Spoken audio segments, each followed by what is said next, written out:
Masters మరియు మీకోసం ఛానల్కి స్వాగతం సుస్వాగతం. ముందుగా మన జగద్గురువైన బ్రహ్మర్షి పితామహ పత్రిజీ గారికి, మన గురుమాతకి నా ఆత్మ ప్రణామాలు మాస్టర్స్. ఓకే మాస్టర్స్, ప్రతిరోజు మన ఛానల్లోని ధ్యానం, స్వాధ్యాయం, సజ్జన సాంగత్యం జరుగుతుంది మాస్టర్స్. అలాగే జూమ్ సెక్షన్లో పాల్గొన్న మాస్టర్లకి, యూట్యూబ్లో చూస్తున్న మాస్టర్లకు కూడా ధన్యవాదాలు తెలుపుకుందాం. ఓకే మాస్టర్స్, ఈరోజు మన ఛానల్కి సీనియర్ పిరమిడ్ మాస్టర్ గారైన రమా గారు బెంగళూరు నుంచి వచ్చారు. మేడం గారిని సాదరంగా ఆహ్వానించుకుందాం. ఈరోజు మేడం చెప్పబోయే టాపిక్ యుగ పురుషుడైన పరశురాముడు గురించి, ఈ గొప్ప ఆత్మజ్ఞానం అందించడానికి మేడం గారికి వెల్కమ్ చెప్దాం మాస్టర్స్. నమస్తే మేడం, వెల్కమ్ మేడం. నమస్తే మేడం.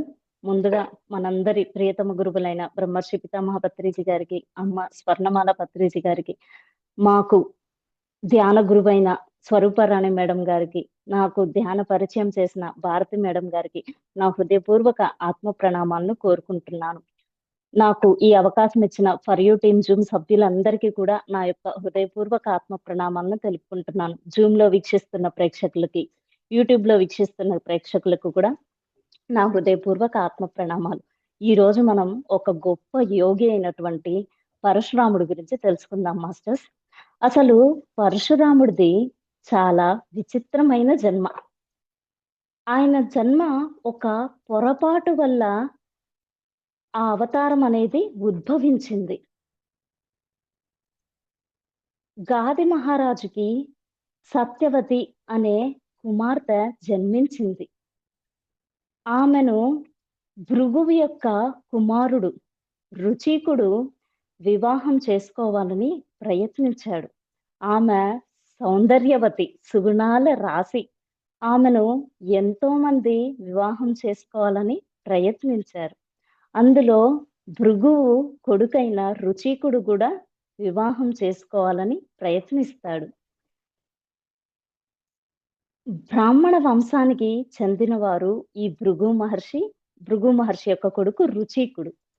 రుచికుడు గాది మహారాజుని, మీ కుమార్తెను నేను వివాహం చేసుకోవాలి అనుకుంటున్నాను అని అడుగుతాడు. అప్పుడు గాది మహారాజు, లేదు, మా బ్రాహ్మణ వంశంలో, అంటే వీళ్ళది బ్రాహ్మణ వంశం, వీళ్ళ వంశంలో ఒక ఆచారం ఉంటుంది.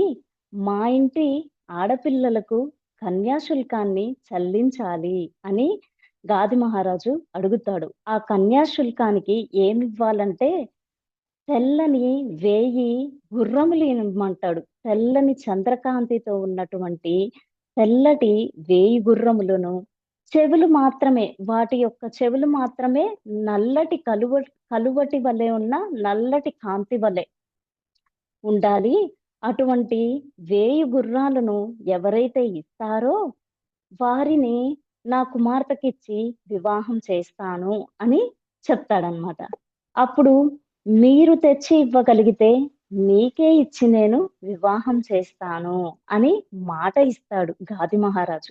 అందుకని 1000 గుర్రాలను రుచికుడు తీసుకొని వచ్చి గాది మహారాజుకి ఇస్తారు. అప్పుడు సత్యవతిని రుచికునికి ఇచ్చి వివాహం జరిపిస్తాడు గాది మహారాజు. పరమశివుడి ధనస్సును జనక మహారాజు వంశానికి ఇస్తారన్నమాట. శ్రీ మహావిష్ణువు యొక్క ధనస్సును రుచికునికి ఇస్తారు. జనక మహారాజు వంశానికి ఒకటి, రుచికుని వంశానికి ఒకటి. రుచికుడు సత్యవతితో సంతోషంగా గృహస్థ ఆశ్రమంలో ఉంటారు. ఒకరోజు భృగువు వచ్చి రుచికుని ఇంటికి వస్తాడు.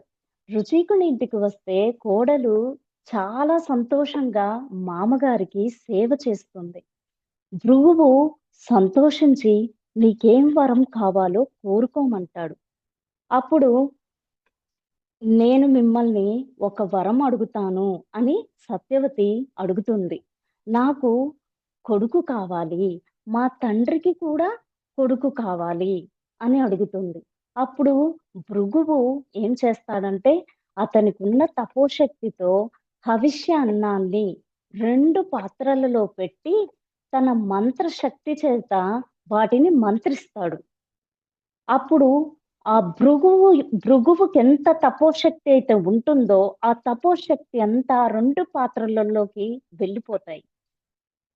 సత్యవతితో చెప్తాడనమాట, మీ అమ్మ నిన్ను చూడడానికి తీర్థయాత్రల నుంచి తిరిగి వస్తుంది.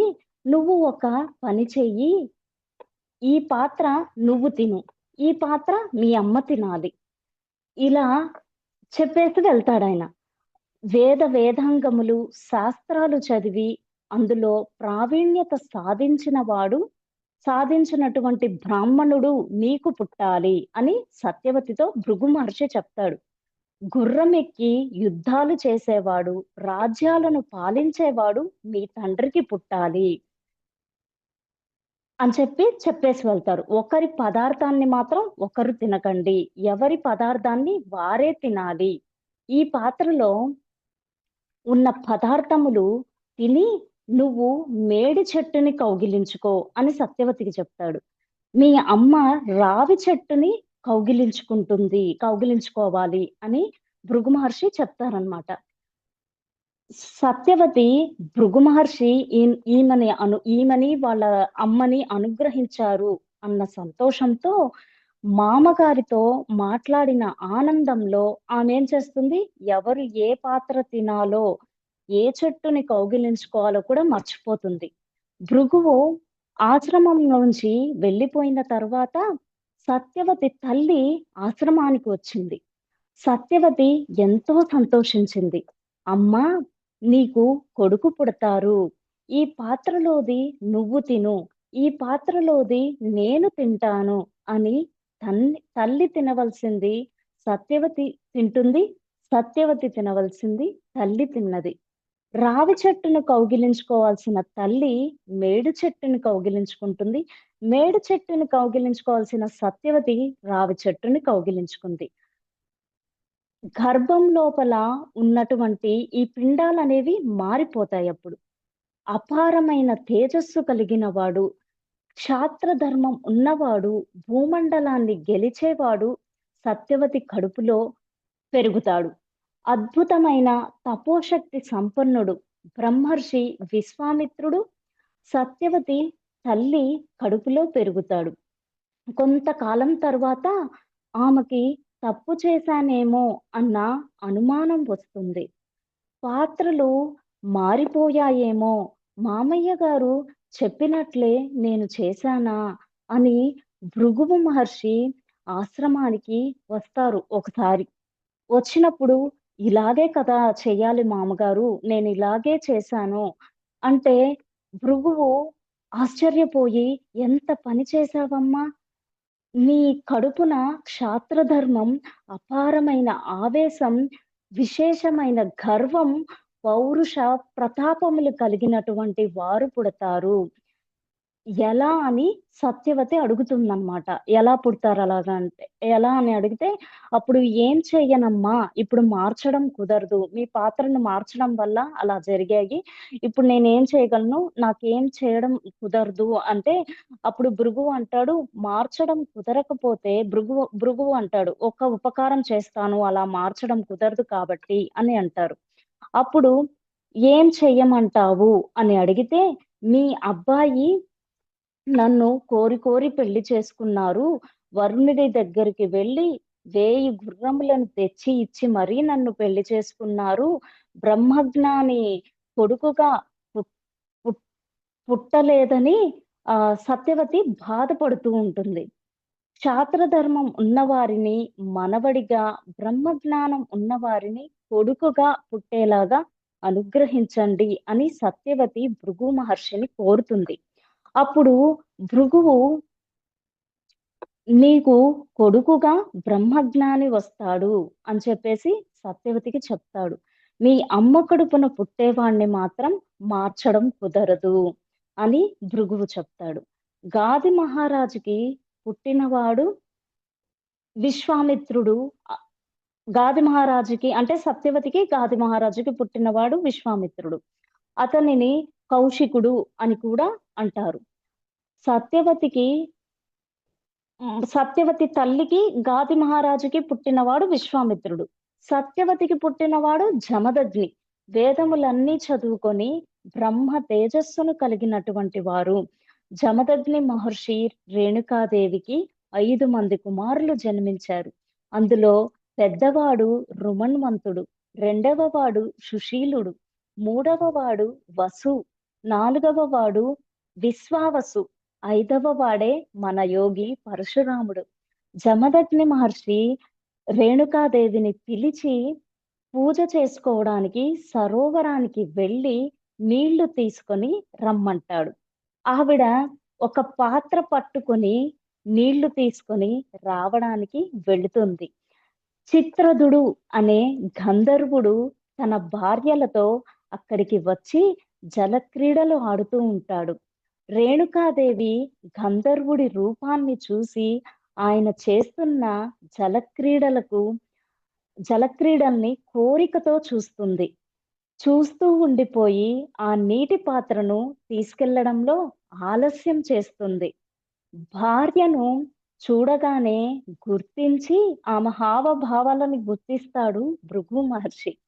మానసిక వ్యభిచారం చేసినటువంటి నువ్వు నా భార్య స్థానంలో ఈ గృహస్థ ఆశ్రమంలో ఉండటానికి కుదరదు అని చెప్పేసి 5 మంది కొడుకుల్ని పిలిచి మీ అమ్మని చంపేసేయండి అని చెప్తారు. జమదగ్ని ఆ 5వ కుమారుడు భార్గవరాముణ్ణి పిలిచి, వీళ్ళు నలుగురు ఒప్పుకోరు తల్లిని సంహరించడానికి. అంత ప్రేమ చూపిస్తది కాబట్టి తల్లిని సంహరించడానికి ముందుకు రారు. అప్పుడు ఈ జమదగ్ని ఏం చేస్తాడంటే 5వ కుమారుడైన భార్గవరాముణ్ణి పిలిచి మీ తల్లిని సంహరించు అంటే ఆయన ఒక్క క్షణం కూడా ఆలోచించకుండా కత్తి తీసుకొని వాళ్ళ అమ్మ తలను నరికేస్తాడు. అప్పుడు జమదగ్ని చాలా సంతోషపడతాడు. ఎవ్వరు ఈ నలుగురు కొడుకులు చేయలేని పనిని నువ్వు చేశావు. నేను చాలా చాలా సంతోషిస్తున్నాను. నీకేం వరం కావాలో కోరుకో అంటారు. అప్పుడు భార్గవరాముడు మా అమ్మ తిరిగి బ్రతకాలి అని చెప్పేసి అదే నా మొదటి కోరిక అని కోరుకుంటారు. అప్పుడు జమదగ్ని ఇంకేం చేస్తాడు, కోరిక కోరుకోమన్నాడు కదా, ఇంకా తప్పకుండా తీర్చాల్సిందే ఆ కోరికని. కాబట్టి తాను అడిగిన కోరికను తీర్చేస్తాడు. రేణుకా మాతని బ్రతికిస్తాడు. తర్వాత నాకు చిరంజీవత్వం కావాలి అని ఆ వరాన్ని కూడా అడుగుతాడు జమదగ్నిని పరశురాముడు. కాబట్టి జమదగ్ని యొక్క వరం వల్లే పరశురాముడు చిరంజీవుడయ్యాడు. భార్గవరాముడు హిమవత్ పర్వతం మీద కూర్చొని తపస్సు చేశాడు. శివుడు సంతోషించి గొడ్డలిని బహుకరిస్తారు. ఇంకా ఇప్పటి నుంచి ఎవరైనా ఎక్కడైనా బాధపడుతూ ఉంటే వాళ్ళని రక్షించడానికి ఈ గొడ్డలిని వాడు అని చెప్తారన్నమాట. గొడ్డలిని పట్టుకొని తిరుగుతూ ఉంటాడు పరశురాముడు. గొడ్డలి ఆయన చేతిలో ఉంటే ఆయనను ఎవ్వరు ఓడించలేరు. ఈ విషయం మనకు తెలిసిందే కదా. కాబట్టి పరశురాముడు అని అందరూ ఆయన పరశు అంటే గొడ్డలి. సో పరశు ఆయన చేతిలో ఉంటది కాబట్టి ఆయన పేరు రాముడు. సో పరశు ఆయన చేతిలో ఉంటది కాబట్టి అందరూ పరశురాముడు అని ఆయనను భయంతో పిలిచేవారన్నమాట. పరమశివుడు పరశురాముణ్ణి కైలాసానికి పిలిపించి దేవతలు రాక్షసుల మధ్య యుద్ధం జరుగుతుంది. నువ్వు రాక్షసులతో యుద్ధం చేసి దేవతలకు సహాయం చేయి అని చెప్తారు. అప్పుడు పరశురాముడు నువ్విచ్చిన పరశువు అంటే గొడ్డలి అది తప్ప నా దగ్గర ఏమీ లేదు. ధనుర్వేదం తెలియని నేను ఎలా యుద్ధాన్ని చేయగలను అని అడుగుతాడు. అప్పుడు పరమేశ్వరుడు ఒక వరం ఇస్తాడు. నేను నిన్ను ఆవహిస్తున్నాను అంటే శివుని అంశ ఆయనలోకి ప్రవేశిస్తుంది. నీలో ఉండి నేను ఆ పని చేస్తాను అంటే పరశురాముడిలో ఉండి శివుడు ఆ పనిని చేస్తాను అని చెప్తాడు. ధనుర్వేదంలో నీకు ప్రావీణ్యత వస్తుంది. నువ్వు ఎంత వాడివైనా యుద్ధంలో పడగొట్టేస్తావు. ఎంతటి వాడినైనా ఎంత మందినైనా యుద్ధంలో పడగొట్టేస్తావు అని చెప్తే అప్పుడు రాక్షసుల మీదకి యుద్ధానికి వెళ్ళి రాక్షసులందరినీ పడగొడతాడు పరశురాముడు. శివుడిని నమస్కరించి నువ్విచ్చిన కర్తవ్యాన్ని నేను పూర్తి చేశాను అని చెప్తే పరమేశ్వరుడు పరశురాముడి శరీరాన్నంతా తడుముతాడు. అప్పుడు ఆయన ఒళ్ళంతా వజ్రకాయంలాగా మారిపోయి అపారమైనటువంటి తేజస్సును కలిగినటువంటి ఆ ఇదిలో ఆయన ప్రత్యక్షమవుతాడనమాట. పరశురాముడు అంత తేజోవంతమైన స్థితిలో కనిపిస్తాడు ప పరమశివుడికి. అప్పుడు విశేషమైన తేజస్సు ఉన్నందువలన సామాన్యులెవ్వరు కూడా ఆయన వైపు చూడలేరు. పరశురాముడు కేవలం ఆయన నడిచి వస్తుంటేనే కొన్ని లక్షల మంది సైన్యం మూర్ఛపోయేవారు. మహా తేజోవంతులైనటువంటి వాళ్లకు మాత్రమే ఆయనను చూడగలరన్నమాట. ఆయనను చూడగల శక్తి ఉంటుంది. తర్వాత ఆయన జటాజూటం కట్టుకొని, గొడ్డలిని భుజాన వేసుకొని తిరుగుతూ ఉండేవారు. కొంతకాలం తర్వాత ఆయన మనస్సులో ఒక కోరిక కలుగుతుంది.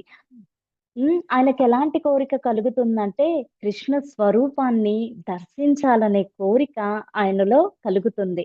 పరశురాముడు హిమవత్ పర్వతం నుంచి వస్తూ తీర్థయాత్రలు చేసి ఒక సరోవరంలో నీళ్లు తాగుతూ ఉంటాడు. అప్పుడు ఒక 2 జింకలు అక్కడికి పరిగెత్తుకొని వస్తాయి. జింకలు అరుస్తూ వచ్చిన స్థితిని చూసి వీటిని ఎవరో వేటాడుతున్నారు.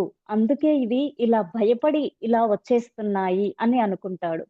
అప్పుడు ఒక జింక అక్కడికి వచ్చి సేద తీరి నీళ్లు తాగుతూ మనుష్య భాషలో అది హ్మ్, ఆ జటాజూటాన్ని కట్టుకొని తేజోమూర్తిగా ఉన్నాడు. అంటే ఇవి మనుష్య భాషలలో మాట్లాడుకుంటాయి. ఈయన జటాజూటాన్ని కట్టుకొని తేజోమూర్తిగా ఉన్నాడు. గొడ్డలి పట్టుకొని ఈయన మనల్ని సంహరించడు కదా అని ఆ రెండవ జింక అంటుంది. మొదటి జింక అంటుంది రెండవ జింకతో, ఆయన మనల్ని సంహరించడు కదా అని. అప్పుడు ఈ రెండవ జింక, ఆయన మన జోలికి రాడు, ఆయన పరశురాముడు. ఆయన మన పక్కన ఉన్నంత కాలం మనల్ని ఎవ్వరు ఏమీ చేయలేరు. కానీ విష్ణు స్వరూపాన్ని దర్శించాలనే కోరిక ఆయనలో ఉంది. ఆయన ఉపాసనా బలానికి ఆయనకి కృష్ణ దర్శనం అవ్వడం కుదరదు. అది ఆయనకి తెలియదు. ఆయనకి కృష్ణ దర్శనం కలగాలంటే అగస్త్య ఆశ్రమానికి వెళ్ళి, అగస్త్య ఆశ్రమంలో కృష్ణ స్తోత్రాన్ని మునుల దగ్గర ఉపదేశం పొంది, తర్వాత జపం చేస్తే కృష్ణ దర్శనం అవుతుంది. ఇది ఏమిటి? జింక జింక వచ్చేసి మనుష్య భాషలో మాట్లాడుకుంటూ నా గురించి చెప్తున్నాయని ఈయన గ్రహిస్తాడనమాట. ఆయన ఇదంతా విని ఆయన తెల్లబోతాడు.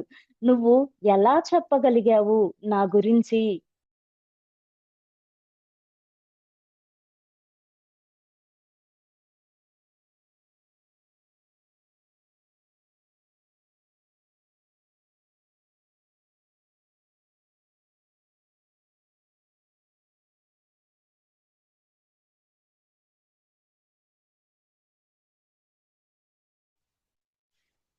ఆ తర్వాత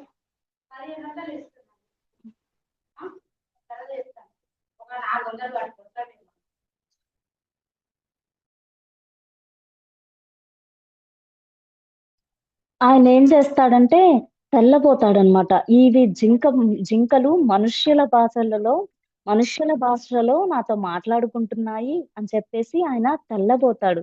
నువ్వు ఎలా చెప్పగలిగావు నా గురించి? నీకు ఎలా తెలుసు? అని చెప్పి పరశురాముడు ఆ జింకల్ని అడుగుతాడు.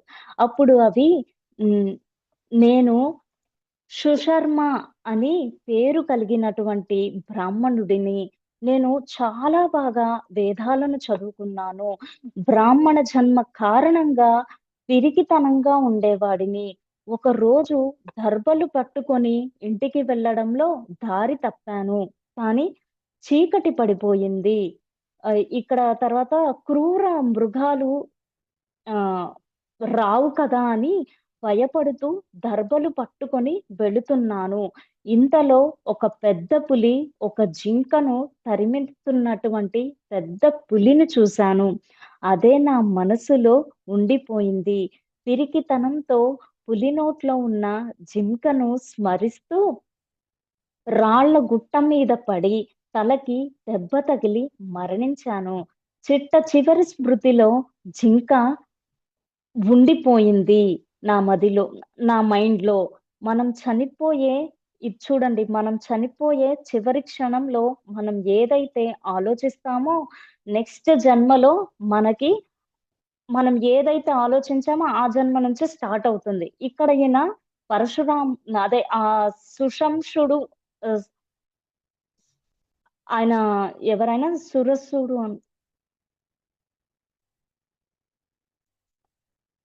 సుశర్మ. ఇక్కడ సుశర్మ అనే బ్రాహ్మణుడొచ్చేసి ఆయన జింకని తలుచుకుంటాడు. కాబట్టి,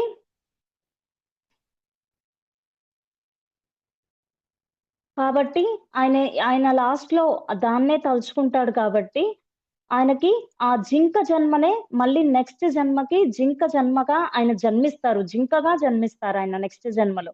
అలాగా మనం ఏది ఆలోచిస్తే మన చివరి క్షణంలో మనకు పత్రిజీ గారు గూడా అదే చెప్పారు. మనం ఏదైతే మనం ఆలోచిస్తున్నామో అది లేకుండా మనం శ్వాస మీద ధ్యాస పెట్టి చనిపోయామంటే మనకి ఎటువంటి ఆలోచన లేకపోతే నెక్స్ట్ జన్మలో కూడా మనకి ఆ జన్మ ఉండదు. ఈయన అదే విధంగా ఆలోచించాడు కాబట్టే ఆయన జింకగా మళ్ళీ జన్మిస్తాడు. దర్భలను చేత పట్టుకొని ఆయన బ్రాహ్మణుడిగా మరణించాడు. కాబట్టి బ్రహ్మచారిగా నాకు గొప్ప స్మృతి ఉంది. నాకు గొప్ప జ్ఞాపకం ఉంది. ఏ రూపంలో ఉన్నా తెలుసుకోగలను. వారి కోరిక ఏమిటో నాకు తెలుస్తుంది. అందుకని చెప్పగలిగాను. నువ్వు అగస్త్య ఆశ్రమానికి వెళ్ళి కృష్ణుణ్ణి మంత్రోపదేశం పొందితేనే నీకు కృష్ణ దర్శనం కలుగుతుంది. అగస్త్య ఆశ్రమానికి అప్పుడాయన ఆ జింకలతో పాటు వెళ్తారనమాట అగస్త్యాశ్రమానికి. అప్పుడు ఉపదేశాన్ని పొంది జపాన్ని చేస్తారు. కృష్ణ జపాన్ని. అప్పుడు ఆయనకి కృష్ణ సాక్షాత్కారం అనేది లభిస్తుంది. కృష్ణ భగవానుడు పరశురాముడిని అడుగుతాడు, "నీకేం కావాలి? నీకేం కావాలో కోరుకో" అని అడిగితే ఆయన అంటాడు, "ఒక్కసారి మిమ్మల్ని చూడాలని కోరుకున్నాను.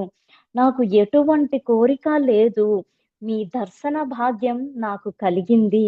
ఈ సమయం నుంచి నేను కూడా" ఈయనేం చెప్తారంటే కృష్ణ భగవానుడు, "ఈ సమయం నుంచి నేను కూడా నీలోకి ప్రవేశిస్తున్నాను." చూడండి, ఆల్రెడీ అక్కడ శివుడు ప్రవేశించాడు. ఇప్పుడు కృష్ణ భగవానుడు కూడా ఈయన లోపలికి ప్రవేశిస్తున్నాను అంటాడు. రామావతారం తెలిసేటటువంటి రోజు వస్తుంది. అప్పుడు నువ్వు రాముణ్ణి నిలదీస్తావు. నీ చేతిలో ఉన్న విష్ణు ధనస్సుని రామునికిచ్చినప్పుడు, రాముడు ఎవరో తెలియగానే నేను నీలో నుంచి మాయమైపోతాను. అప్పుడు నీ తేజస్సు తగ్గిపోతుంది. నువ్వు స్థిరంగా ఒక పర్వతం మీద కూర్చుంటావు. అదే సమయంలో కృష్ణ విమానం అనేది కృష్ణ విమానంలో వెళ్ళిపోతాడు. ఇదంతా చెప్పేసిన తర్వాత కృష్ణ భగవానుడు ఇంకా కృష్ణ విమానంలోకి వెళ్ళిపోతాడాయన. ఆయనకి నెక్స్ట్ ఇక్కడ రావణాసురుడొచ్చేసి ప్రదోష కాలంలో ఆయనకి ఒక అలవాటనేది ఉంటుంది.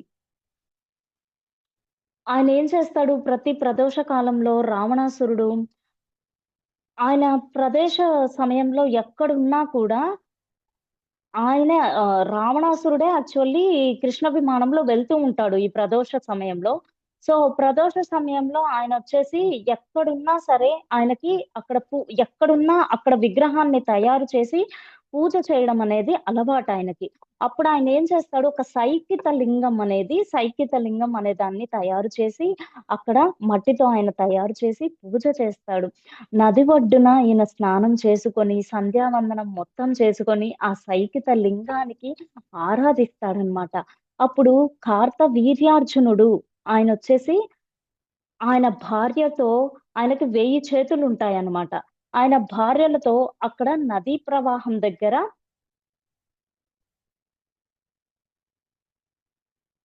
ఆ నదీ ప్రవాహం దగ్గర వీళ్ళందరూ జలకాలాడుతూ ఉంటారు. జలకాలాడుతున్నప్పుడు ఆ నదీ ప్రవాహాన్ని "నువ్వు ఆపగలవా?" అని చెప్పి వీళ్ళ భార్యలందరూ ఆయన్నడుగుతారనమాట.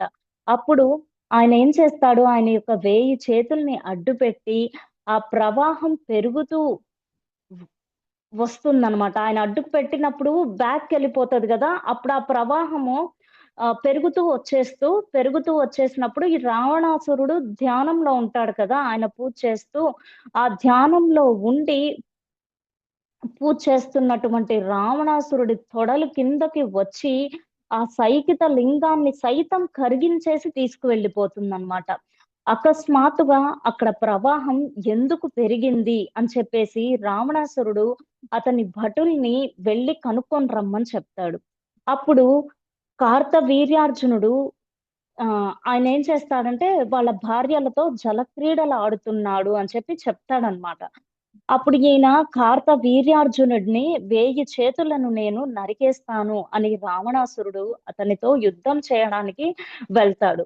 రావణాసురుడు ఆయనను చూసి నా మీదకి 10 తలల పురుగు యుద్ధం చేయడానికి వచ్చింది. నా మీదకి అన్ని చేతులతో పట్టుకొని తీసుకుపోయి నేను జలక్రీడలు ఆడితే వచ్చాడు. ఈయనని కారాగారంలో వెయ్యండి అని చెప్పి చెప్తాడు రావణాసురుడిని. ఎలా విడిపించాలి అని ఆలోచించి హ్మ్. ఆయన తాతగారనమాట. రావణాసురుడిని ఎలా విడిపించాలని చెప్పి ఆయన తాతగారు పలశ్వ బ్రహ్మగారు అనుంటారు. ఆయన, బ్రహ్మదేవుడు ఇద్దరు కలిసి వస్తారనమాట. రావణాసురుడిని విడిపించడానికి ఆ కారాగారంలో నుంచి. కాబట్టి వీళ్ళిద్దరూ వచ్చి ఆయన్నడుగుతారు. రావణాసురుడు మా ముని మనవడు, మీరు వదిలిపెట్టండి ఆయన్ని అంటే, అప్పుడు కార్తవీర్యార్జునుడు అంటాడు, "అసలు నాకీ విషయం తెలియదు. నేను మా భార్యలతో ఆడుకుంటూ ఉంటే వచ్చి అల్లరి చేశాడు. అందుకే అందులో పడేయమని చెప్పాను" అని అంటాడాయన. అప్పుడు తలుపు తీసి వాడిని వదిలేయండి అని ఈయనే అంటాడు కార్తవీర్యార్జునుడు. అప్పుడు వదిలేస్తాడనమాట. ఆయన అంతటి శక్తివంతుడనమాట కార్తవీర్యార్జునుడు. కార్తవీర్యార్జునుడు అరణ్యానికి వస్తాడు వేటాడడానికి ఒకరోజు. అప్పుడు అరణ్యంలో జమదగ్ని మహర్షి యొక్క ఆశ్రమం కనిపిస్తుంది. అక్కడ ఆయన అక్కడ అడవిలో వేటాడి ఆయనకి అలసిపోతాడు. అప్పుడు మధ్యాహ్న సమయం అవుతుంది. నేను వేటకి వచ్చాను. ఆకలి వేస్తుంది. ఆతిథ్యాన్ని ఇవ్వమని ఎవరినడుగుతాడు? జమదగ్ని మహర్షిని అడుగుతాడు. అప్పుడు ఇంటికి వచ్చిన వారిని ఆతిథ్యం లేదు అనకూడదని వెంటనే తన దగ్గర ఉన్నటువంటి కామధేనువుని పిలిచి భోజనానికి కావలసిన పదార్థాలను అప్పటికప్పుడే ఆయన సృష్టిస్తాడనమాట. జమదగ్ని కామధేనువుని వెంటనే అన్నీ ఇచ్చేస్తుంది. ఎన్ని పదార్థాలాయన అయితే కోరుకుంటాడో అవన్నీ ఇచ్చేస్తే, అవన్నీ ఆయన రాజుకి వడ్డిస్తాడనమాట. అన్నీ తింటాడు. అప్పుడు తిన్న తర్వాత లోకంలో ఏ విలువైనది ఆహ్, ఆయనకి కనపడిందనుకోండి, నాది అని ఆయన తీసుకొని వెళ్ళిపోతూ ఉంటాడు. అలా రాజు వీళ్ళ దగ్గరున్న కామధేనువుని చూసి, అసలు వీళ్ళకెందుకు ఇది హోమం చేసుకోవడానికి ఎంతమందికైనా అన్నం పెట్టగలిగిన ఈ కామధేనువు నా దగ్గర ఉండాలి కానీ, దీన్ని తోలుకురండి అని చెప్పేసి ఆయన వెళ్ళిపోతాడు.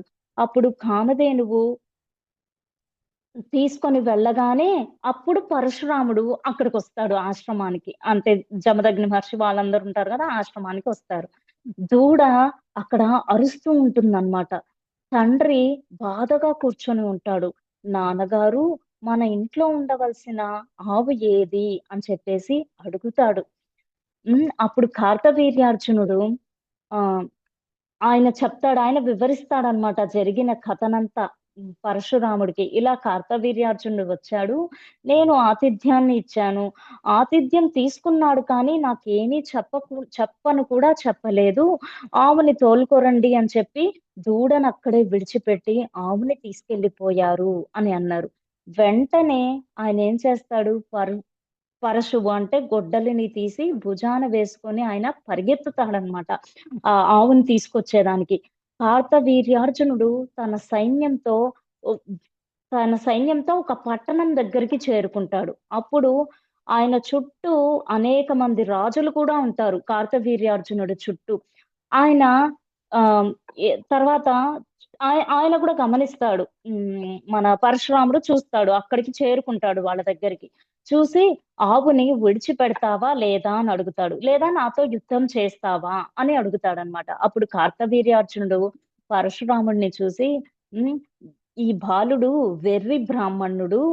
రాజులు సైన్యం చూసి అందరూ కలిసి ఆయన మీదకి బాణ ప్రయోగం చేస్తారనమాట. ఆయనకి ఉన్నటువంటి ఈ శివకేశవులు ఇద్దరూ ఆయనలో ప్రవేశించారు కాబట్టి వాళ్ళిద్దరి ఆవేశం ఆయనలో నుంచి బయటకి వచ్చి ఒక్క ఆ గొడ్డలితోటి ధనుష్టాకారం చేసిన ఈ బాణ పరంపరలతోటి మొత్తం సైన్యాన్ని, అంటే ఆయన మీదకి బాణాలతోటి బాణాలు విడుస్తారు కదా ఆయన మీదకి, ఆయన వాళ్ళందరినీ కూడా పడగొట్టేసి ఒక్క దూకు ఆయన కార్తవీర్యార్జుని పైకి దూకేసి 1000 చేతులను నరికేస్తాడాయన పరశురాముడు. ఆ తర్వాత ఆహ్, ఆయన ఆయన ఎంతటి శక్తివంతమైనటి వాడినో ఇక్కడ చూస్తున్నాం మనం. 1000 చేతులను ఆయన ఎలా చేస్తాడంటే, ఆ 1000 చేతులతో 500 ధనస్సులను పట్టుకొనుంటాడు. 500 బాణాలని ఒకే సమయంలో ప్రయోగిస్తాడాయన. అంతటి శక్తివంతమైన వాడు కార్తవీర్యార్జునుడు. కానీ పరశురాముడు కార్తవీర్యార్జునుడు వేసిన బాణాలను కూడా ఆయన పడగొట్టి 1000 చేతులను నరికేసి తర్వాత ఆయన కంఠాన్ని కూడా నరికేస్తాడనమాట. అంత గొడ్డలితో. ఆ నెత్తురు కారుతున్నటువంటి గొడ్డలిని తీసుకొని తండ్రి దగ్గరికి వస్తాడు పరశురాముడు. ఆవుని తీసుకొని, అలాగే ఆవుని కూడా తీసుకొని వస్తాడు. లక్షల మంది సైన్యాన్ని సంహరించి, కార్తవీర్యార్జునుని కూడా సంహరించి, ఆయన స్నేహితులు రాజుల్ని ఆయన వెనకుంటారు గదా! ఆయన రాజుల సైన్యమంతా ఆయన స్నేహితులతో సహా అందరిని సంహరించేసి ఆయన ఆవుని తీసుకొస్తాడు. అదంతా జరిగిందంతా జమదగ్నితో చెప్తారనమాట. అప్పుడు జమదగ్ని అంటాడు, "ఎంత పని చేశావు! ఒక్క ఆవునే కదా వాళ్ళు తీసుకొని వెళ్ళిపోయారు. మనకు అదృష్టం ఉంటే ఆవు మన దగ్గరికే తిరిగి వస్తుంది కానీ, ప్రభువు నిశ్వంస సంభూతుడు, విశ్వాంస సంభూతుడు, గొప్ప చక్రవర్తి అయినటువంటి కార్తవీర్యార్జునుడిని నువ్వు చంపేశావు. ఇప్పుడు అటువంటి ప్రభువు మనకెలా కలుగుతాడు?" చూడండి ఇక్కడ అందరూ మనకు చెప్తారు కదా! వన్నెస్‌తో ఆలోచించారు. చూడండి జమదగ్ని అంత చేసినా కూడా ఆయనకి ఎంత క్షమాభావన అనేది ఇక్కడ ఉంటుందో. "ఎందుకు చంపేశావు? అలా చేయకుండా ఉండాల్సిందే" అంటున్నాడు. సో, ఇక్కడ మనం కూడా అందరిలో అహం బ్రహ్మాస్మిని చూడాలి అనేది దానికే. బ్రాహ్మణులకు ఉండవలసిన లక్షణం అనేది క్షమ, ఓర్పు. నీకు ఓర్పు లేదు. ఆవేశం ఒక్కటే ఉంది. అది ఎంతో ప్రమాదం. ఇంత తప్పు నువ్వు ఎందుకు చేశావు? భూమిని ఏలేనటువంటి రాజుని ఎందుకు చంపావు? కాబట్టి దాని పాప పరిహార్థం కోసం నువ్వు తీర్థయాత్రలు చేయాలి అని అంటారనమాట. అప్పుడు సరేనని ఆయన పరశురాముడు బయలుదేరి భూమండలాన్నంతా తీర్థయాత్రలు చేసి, చివరికి ఆయన తల్లిదండ్రుల దగ్గరికి వచ్చి, ఆయన ఏం చేస్తాడంటే నమస్కరిస్తాడు తల్లిదండ్రుల దగ్గరకొచ్చి. అలా కాలం గడిచిపోతూ ఉంటుంది.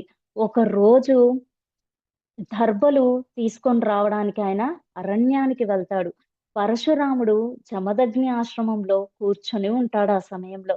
ఈ కార్తవీర్యార్జునుడు కుమారులు ఏం చేస్తారు? జమదగ్ని దగ్గరకు వస్తారు. జమదగ్ని దగ్గరికి వచ్చి, "మా నాన్నని చంపేసిన వాడు ఈ జమదగ్ని. ఆహ్, ఈయన కుమారుడే పరశురాముడు.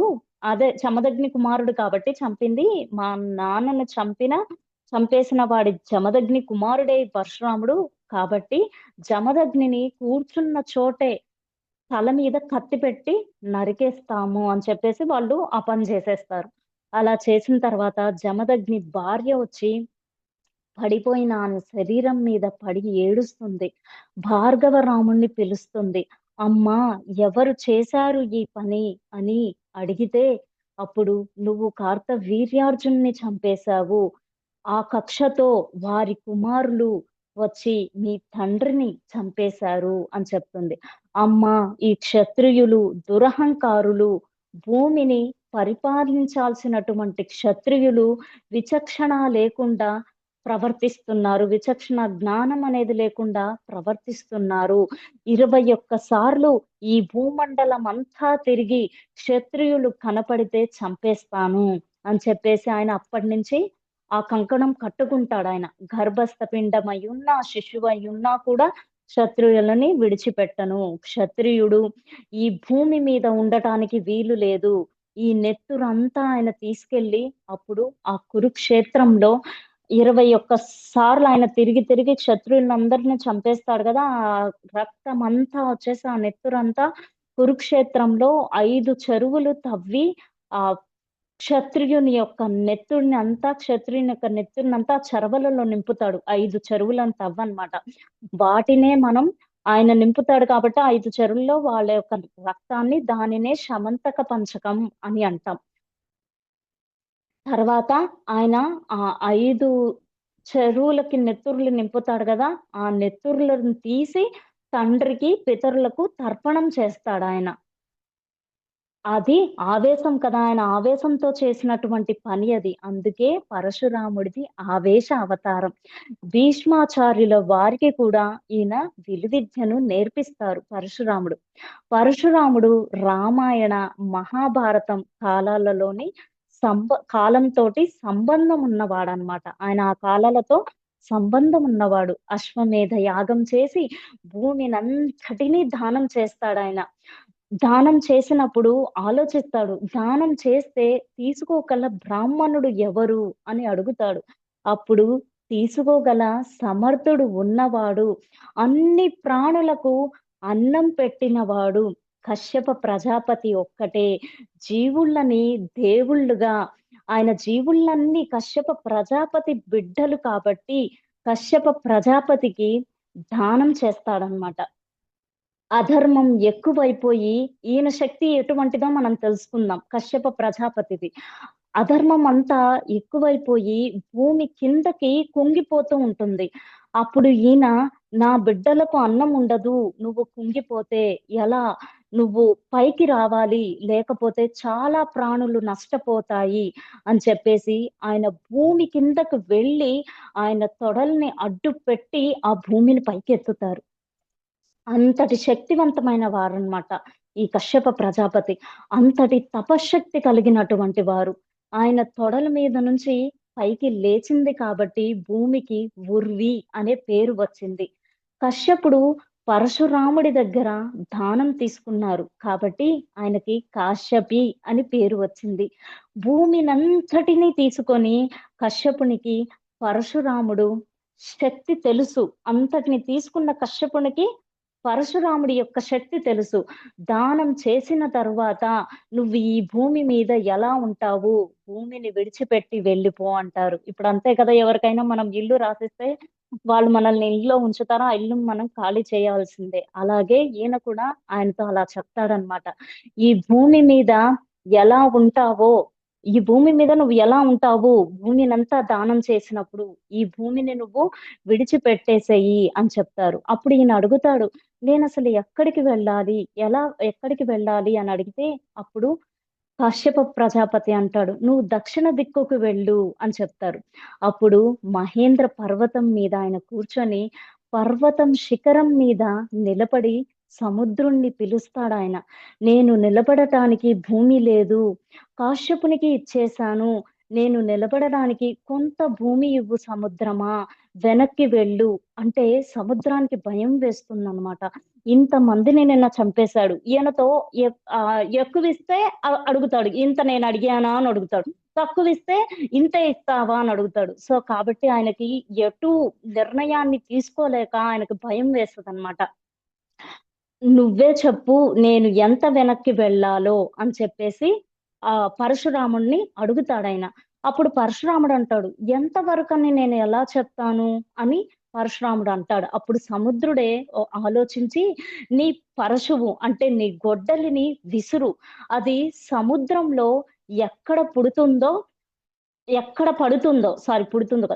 పడుతుందో అక్కడి వరకు నేను వెనక్కి వెళ్ళిపోతాను అని అంటాడనమాట ఆయన. అప్పుడు ఆ పరశు అనేది పశ్చిమ దిక్కున పడుతుంది. సముద్రం అంత దూరం వెళ్ళింది ఆ పరశు అనేది అంత దూరంలో వెళుతుంది, పశ్చిమ దిక్కున సముద్రం ఉన్నంత దూరంలో. కాబట్టి అక్కడ ఉడిపి, కేరళ ఇవన్నీ క్షేత్రాలు ఉంటాయి. ఆ ప్రదేశం అంతా యథార్థమైన భూమి కాదు. అది సముద్రుడిచ్చినటువంటి భూమి. కాబట్టి ఆ ఆ సముద్రుడు పరశురాముడికి చోటిస్తే వచ్చినటువంటి భూమి. అందుకని ఆ క్షేత్రాలన్నిటినీ పరశురామ క్షేత్రాలు అని అంటారనమాట.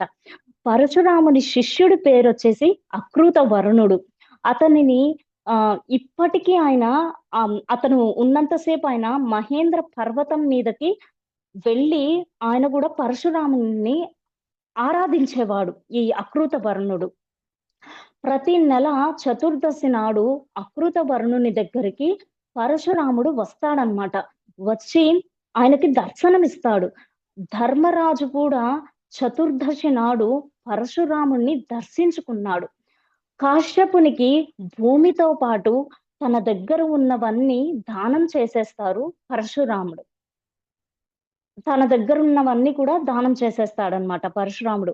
ద్రోణాచార్యుడు ధనుర్వేదాన్ని ఇచ్చినందువల్లనే ద్రోణాచార్యుడు కూడా గొప్ప ఒక గొప్ప టీచర్ అవుతాడనమాట. గొప్ప ఆచార్యుడై ఆయన వచ్చేసి ఆ రోజులలో ప్రపంచ దేశాలన్నింటిలో విలువిద్యను నేర్చుకోవాలంటే అందరూ ద్రోణాచార్యుని దగ్గరికే వచ్చేవాళ్ళు. ద్రోణాచార్యుడు కర్ణుడికి విద్య నేర్పకపోవడం వల్ల పరశురాముడు కర్ణుడికి విద్యను నేర్పించి మహాభారత ఈ కురుక్షేత్ర యుద్ధానికి కారణమయ్యింది. అలా ఆయనకి నేర్పించడం వల్ల. ఎందుకంటే ఆయనకి ఈ విద్య తెలిసింది కాబట్టి ఈయనేం చేస్తాడు, దుర్యోధనుడు అడుగుతాడు, నువ్వు వెళ్ళిన ప్రయత్నం అయిందా అంటే అప్పుడు కర్ణుడు అంటాడు, నేను వెళ్ళిన ప్రయత్నం అయ్యింది, కానీ ఈయన ఇచ్చిన శాపం గురించి ఆయన చెప్పరు. అది మనం తెలుసుకుందాం. కర్ణుడు వచ్చేసి ద్రోణాచార్యుడి దగ్గరికి వెళ్ళి అర్జునుడిని చంపడానికి బ్రహ్మాస్త్రాన్ని ఇవ్వమని అడుగుతాడు. అప్పుడు ద్రోణాచార్యుడు ఇవ్వను అని అంటాడు. ఎందుకు అని అడిగితే, నేను బ్రాహ్మణుడికి ఇస్తాను, క్షత్రునికి ఇస్తాను, ఈ ఇద్దరికి తప్ప మూడో వారికి ఇవ్వను అని చెప్పేసి అంటాడనమాట. నువ్వు సూతడువు అంటే సూతుడివి, తక్కువ జాతి వాడివి అని చెప్పేసి నీకు నేను ఇవ్వను అని అంటారు. అప్పుడు ఆ బ్రహ్మాస్త్రాన్ని పరశురాముడి దగ్గర ద్రోణాచార్యుడు నేర్చుకున్నారు. నేను కూడా పరశురాముడి దగ్గర నేర్చుకుంటాను అని చెప్పేసి ఆయన మళ్ళీ మహేంద్ర పర్వతానికి వెళ్తాడు కర్ణుడు. గురువుకి తెలియకుండా ఆ గురువు దగ్గర నేను సంపాదిస్తాను ఈ విద్యను అని చెప్పేసి అనుకొని ఆయన మహేంద్ర పర్వతానికి వెళ్తాడు. గురువు వేసిన ప్రశ్న ఆయన కూడా వెయ్యరు అన్న నమ్మకం అంటే ద్రోణాచార్యుడు గారు వేసిన ప్రశ్న ఆయన కూడా వేస్తాడు కదా అని చెప్పేసి పరశురాముడు కూడా వేస్తాడు కదా ద్రోణాచార్యుడు అడిగిన ప్రశ్న అని చెప్పేసి ఆయన కూడా ముందే ఆలోచించుకొని పెట్టుకొని మనకు నమ్మకం ఏంటి ఆయన కూడా అడగడు అని. అప్పుడు పరశురాముడి దగ్గరికి కర్ణుడు వెళ్ళి విద్య నేర్పించమని అడుగుతాడు.